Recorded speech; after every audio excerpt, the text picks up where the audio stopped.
po natin yung live ng PNP sa press briefing nitong ginanap po sa Camp Crame. Marami po pumunta po dito ng mga TV station, radio station para interviewin ang PNP. And then ito may mga katanungan din regarding din kay dating Major General kay Romeo Pukis na dumaan daw to sa due process. Panoorin natin ang paliwanag ng PNP.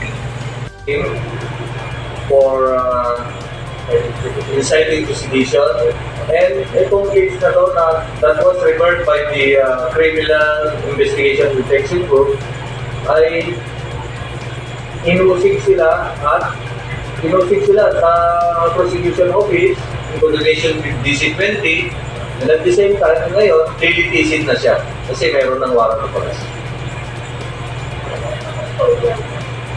Saan po siya dadalhin, sir? Dito po ba chief sa Platter sa Kalinal?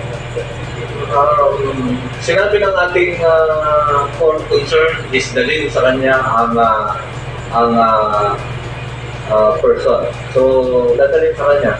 Nasa kay judge na kung saan niya sasabihin na i-commit ang ating wanted person or subject of the warrant of arrest.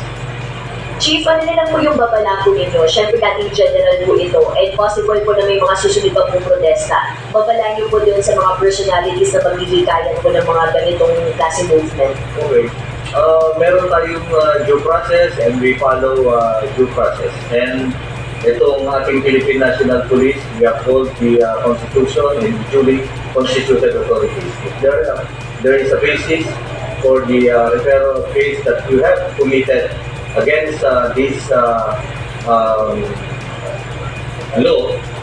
ay gagawin po ng PNP, of course, we're gonna implement it without fear or favor.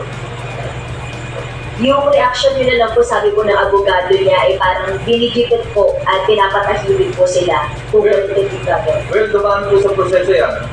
Tayo rin nag-iimbestiga. Pieces of evidence were referred and forwarded to the prosecution service, at ito po ay inusig, at pagkatapos niyan, finding probable cause, sila po ang nagbigay dito sa ating korte, at ay pinanigan ito na solusyon ng ating prosecution service, and now limitation siya. That's the process. Walang personalan. Thank you.